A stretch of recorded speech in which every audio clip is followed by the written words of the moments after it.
Hello everyone, so right now I'm at Aldgate Station, Aldgate bus station again, and earlier on I was thinking of a topic for today's video, and I was thinking, right, okay, have I got any funny or interesting stories about the passengers? Have I got any stories to do with difficult passengers? And I'll start off with the difficult passengers. I've only had two so far. I've only had two really difficult passengers. The rest are okay. Um, so yeah, I've only had two, and I experienced these two passengers during my first week at my garage when I was still with my mentor. So the mentor is someone who is a very experienced bus driver, has a very good record, a very good bus driving record. And what they do is they will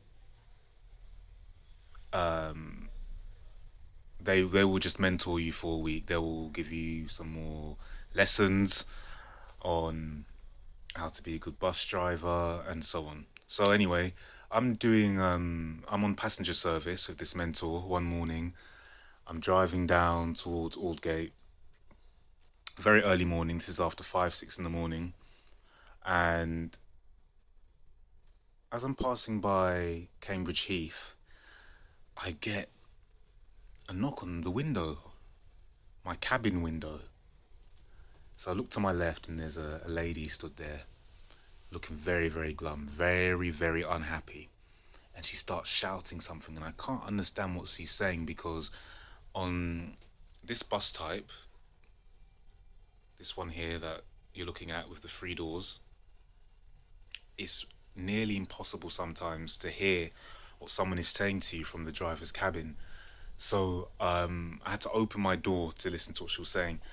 And she said, "Oh, you're making me late. You're going too slow. You're making me late for work." Da, da, da, da, da.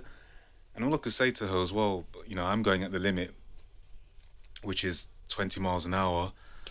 And she wasn't having it. She was just really upset. And I had that twice, both times with my mentor. First time round with the lady, very nice passenger, a post lady, stood up for me. And she started shouting back at the lady. And then they had a shouting match, both telling each other to shut up, you shut up, no, you shut up, and all of this stuff. It's funny how emotional we can be, or people can be, in the mornings or when it comes to work. Sometimes matters can be out of your hands. What's the big deal to just call work late to tell them, hey, listen, I've been caught in traffic, or my bus showed up really late, so I'm going to be 5, 10 minutes late. What's the big deal? Anyway, another thing is, you can just leave early as well. You can leave out earlier. So, yeah, you can take a train. I know that buses are a cheaper mode of transport, which is why a lot of people use them over using the train, but if you're worried about being late to work, just leave earlier. It's very simple. So another thing now is, okay, I'll give you another experience I had the other day. I did say there were two difficult passengers, but the second one was more of the same. I just described the second one using the first one. One time I'm on the bus, I'm driving, and I stop off towards Cambridge Heath. So I've stopped off towards Cambridge Heath now, and a girl gets on with this. I was trying to describe what she was dressed as, but she wasn't really wearing much. She got on crop top, shorts, and then a big banner or big ribbon around her neck, going over her shoulders, which read birthday girl, something like that.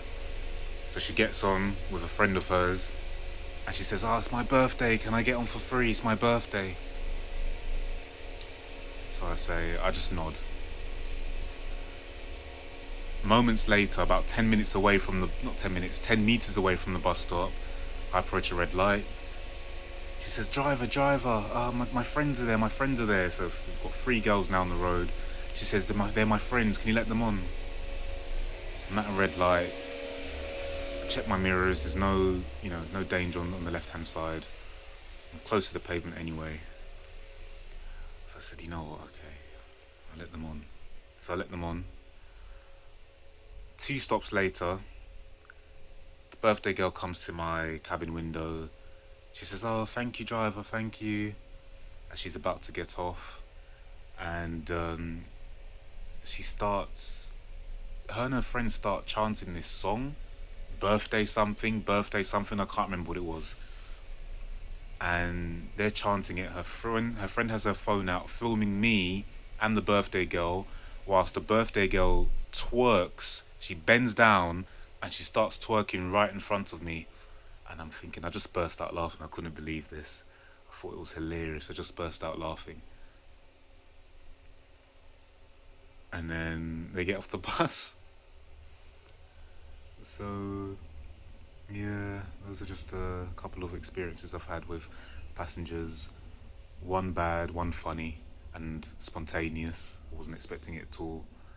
What I like about this job is that no 2 days are the same. You never know what roadworks you're gonna come into. You never know what passengers you're going to face. But with passengers, I've been doing this for about a month now, and I've only had 2 difficult passengers. The rest have been absolutely fine. I've only had 2. Um, However, passengers can be a little bit annoying sometimes. It's not their fault though. A lot of the time, people press the bell thinking they've reached their stop, and then they realise it's not their stop, so no one gets off, or they press it by accident. So there are times where you hear the bell ring, and you pull up at the bus stop, you open the doors, no one gets off. And it's not really that big a deal. It's not a big deal at all. But the thing with me is that when I'm driving, and I think this goes for many other bus drivers, but when I'm driving, I like things to flow. I like things to flow very well. That's just how I am. So if someone presses the bell, or if I hear the bell ring, I'm expecting someone to get off. Okay? And if no one gets off, I'm thinking, I could have just flowed past that bus stop nicely. It's a small thing, it's nothing big, but it's like an ick for a bus driver. However, at the same time, I do understand if someone presses the bell thinking they've reached their bus stop when they haven't. I can understand that. Any other icks as a bus driver? Yeah, I'll give another one. A lot of people now use their mobile phones to pay. They use Apple Pay and other sources of online methods. They use other online methods to pay with their phone. And I tell you what, right? I'm at a bus stop. Okay, this happens a lot with the mobile phone users. I'm at a bus stop. Lots of people getting on. A person gets on and they try to use their phone. Okay, or I'll tell you what, actually, I'll tell you what. They get on, okay, they haven't got their phone ready. So the whole time they've seen me pulling up at the bus stop, okay, they've seen all of these people get on before them, yet they didn't get their phone ready. They decided I'm going to get my phone ready and my payment method ready as soon as I'm stood by the cabin. So they open the phone, their finger, they start typing in the passcode to unlock it, and then they go to the app. Oh, they close it by mistake, or the card scans red.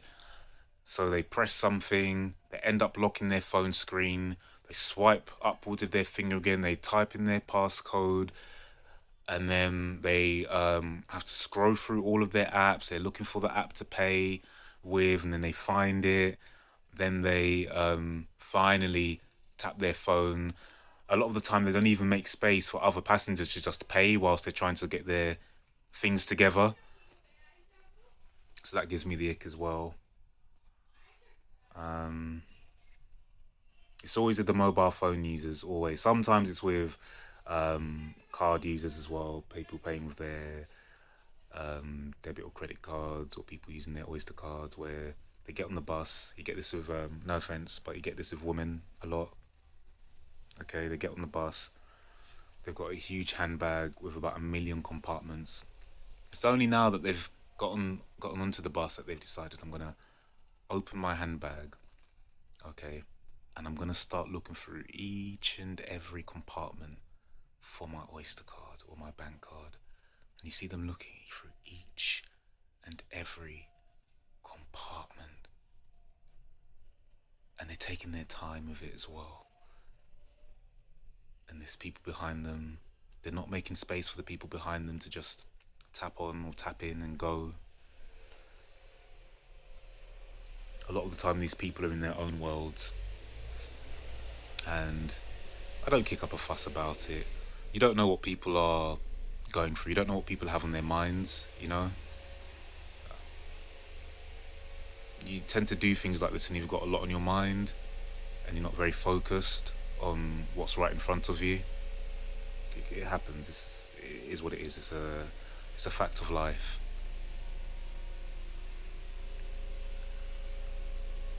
I don't think there really are many more things that give me the ick when it comes to bus driving. I don't think there are many more things that annoy me.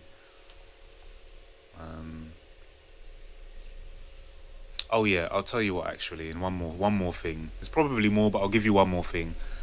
When If you're running too early, or if you're too close to the bus in front of you, your controller will tell you to hold back. The controller is the person who rings through from the radio and they'll say, right, hold back for 3 minutes.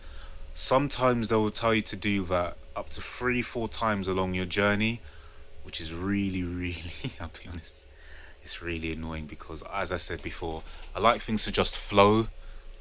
Okay, I don't want to be holding back for 3 minutes over here, 3 minutes over there, and all of that.